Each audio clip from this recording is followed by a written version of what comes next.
कहा गया है 10th क्लास का द्विघात बहुपद का 2.1 चालू करने वाले हैं।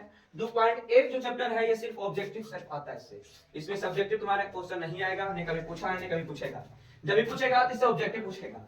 मैंने बताया कि यदि बहुपद किसी आलेख पर एक्स अक्ष को जितना बार काटे उतना एक्स अक्ष का शून्यक, जितना मैंने बताया कि यदि एक्स अक्ष को जितना बार काटेगा उतना शून्यक होगा और जितना वाई अक्ष का काटेगा वो वाई का शून्यक होगा। मैंने बताया कि एक्स अक्ष का खुद शून्यक, लेकिन ये क्वेश्चन कर रहा है क्या चीज, क्वेश्चन यहाँ पे लिखा गया 2.1 में कहा गया बताइए कि कौन सा एक घातीय बहुपद है कौन द्विघातीय बहुपद है।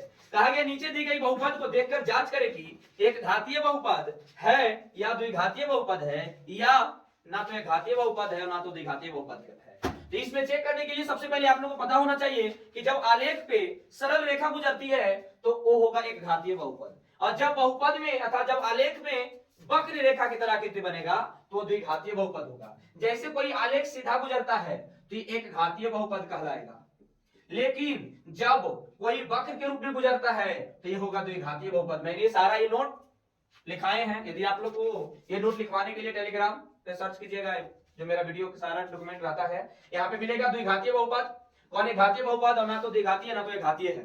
तो यहाँ पे कहा गया है क्या चीज कि जांच करेगी कौन एक घातीय बहुपद है कौन द्विघातीय बहुपद है। तो सबसे पहले एक्स वाई डैश है, ठीक है, एक्स एक्स डैश और वाई वाई डैश है। तो इसमें देखना है कि एक सरल रेखा है, ये जो एक्स अक्ष को काट रहा है और वाई अक्ष को काट रहा है, तो एक सरल रेखा है। तो मैंने लिखाया कि जब कोई रेखा किसी आलेख पे सरल रेखा हो तो एक घातीय बहुपद होगा। तो यहाँ पे जो पहला क्वेश्चन बनेगा वो हो जाएगा कौन सा, एक घातीय बहुपद होगा। दूसरा जो क्वेश्चन बनाएंगे इसमें भी देखेंगे एक्स एक्स डैश और वाई वाई डैश है, लेकिन इसमें भी एक सरल रेखा पर दिखा दिया गया है, इसलिए ये भी होगा एक सरल एक घातीय बहुपद। ये भी क्या हो जाएगा, एक घातीय बहुपद होगा। अगला जो तीसरा नंबर क्वेश्चन कहा गया है कि एक्स एक्स डैश और वाई वाई डैश है, इसमें एक वक्र रेखा है। ये जो वक्र रेखा देख रहे हो इसमें देखो सरल रेखा था, ये भी सरल रेखा है, ये सिर्फ वाई अक्ष को काट रहा है, एक्स अक्ष और वाई अक्ष दोनों को काट रहा है। ये जो वक्र रेखा है वो वाई डैश को काट रहा है। तो मैंने बताया था कि यदि किसी आलेख को किसी वक्र रेखा के द्वारा काटी जाए तो होगा द्विघातीय बहुपद। तो इसका आंसर हो जाएगा द्विघातीय बहुपद होगा।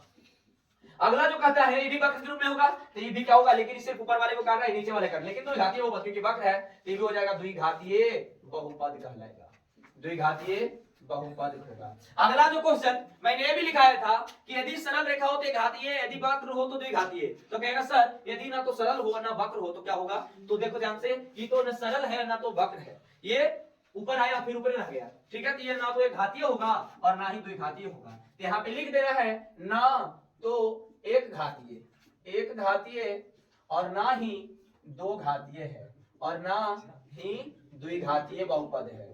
तो क्योंकि पूछेगा क्यों, तो क्योंकि एक सरल और वक्र रेखा नहीं है, इसलिए डालेंगे कि ना तो एक घातीय बहुपद है और ना ही द्विघातीय बहुपद है। उसी तरह सेम अगला जो मैंने बताया सातवां पांचवा व सातवां, क्योंकि 5 6 में सिंपल मैथ है, सिंपल छठा में जो है इस रूप में ये भी वक्र है नहीं तो वक्र है नहीं तो सरल रेखा है, तो ये भी ना घातीय होगा ना द्विघातीय होगा। मैंने थोड़ा सा उसे बढ़ा लिया, ये भी ना तो सरल रेखा है ना तो वक्र रेखा है, तो ये हो जाएगा क्या चीज, ना तो एक घातीय बहुपद है और ना ही द्विघातीय बहुपद है, ना ही द्विघातीय बहुपद को। दूसरा नंबर में पहला क्वेश्चन कहा गया दी गई बहुपद का शून्यक ज्ञात कीजिए कि कितना शून्यक होगा। तो मैंने नोट में लिखाया कि एक्स अक्ष को जितनी बार यदि कोई रेखा प्रतिच्छेद करती है उतना शून्यक कहलाएगा एक्स अक्ष का, और वाई अक्ष का यदि शून्यक पूछे तुमसे तो जितना वाई अक्ष पे यदि कोई रेखा प्रतिच्छेद करता है उतना शून्यक वाई अक्ष का कहलाएगा। तो दूसरा नंबर में क्वेश्चन कहा गया एक्स का शून्यक, तो एक्स अक्ष में देखना कि कितना बार प्रतिच्छेद कर रहा है, एक बार यहाँ पे कर रहा है एक बार यहाँ पे, तो इसका शून्यक होगा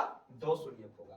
तो कहेगा 2 शून्यक क्यों अपने मन से डाल देंगे, इसलिए डालेंगे क्योंकि मैंने नोट में लिखाया है कि किसी भी सरल रेखा को यदि किसी सरल रेखा एक्स अक्ष को जितनी बार प्रतिच्छेद करती है कोई रेखा उतना ही एक्स अक्ष का शून्यक कहलाएगा। कहेगा सर यदि वाई अक्ष पूछे तो वाई अक्ष का सिर्फ एक शून्यक होगा और एक्स अक्ष का कितना शून्यक होगा, 2 अक्ष शून्यक होगा। कहेगा इसमें बताओ एक्स अक्ष का कितना शून्यक होगा, तो एक बार यहाँ एक्स अक्ष 2 3, तो इसका शून्यक कितना हो जाएगा 3। इसी रूप में टोटल क्वेश्चन नंबर का पहला क्वेश्चन मैंने दिया सेम टाइप है, एक्स अक्ष का शून्यक पूछा है, सेम दो तरफ 3 नंबर में बनेगा। 3 नंबर का एक मैंने प्रश्न लिया, कहा गया दी गई संख्या का पीएक्स, ऊपर कुछ भी लिखा हुआ रहेगा लेकिन लिखा हुआ एक्स अक्ष का शून्यक निकालने के लिए, तो एक्स अक्ष का शून्यक निकालने के लिए जितना बार एक्स अक्ष को प्रतिच्छेद करता है कोई रेखा उतना शून्यक होता है। तो इसमें से एक्स रेखा को प्रतिच्छेद करने वाली एक रेखा एक ही बिंदु पर काट रहा है, इसलिए इसका शून्य कितना होगा? 1 शून्य ज्ञात कीजिए। तो मैं नोट में भी लिखा है जितना बार x उसको काटेगा उतना शून्य, तो 2 शून्य होगा। इसी रूप में 2 पॉइंट एक्सरसाइज खत्म होता है। यदि वीडियो अच्छा लगे तो अपने दोस्तों के साथ शेयर करें, कमेंट करें, लाइक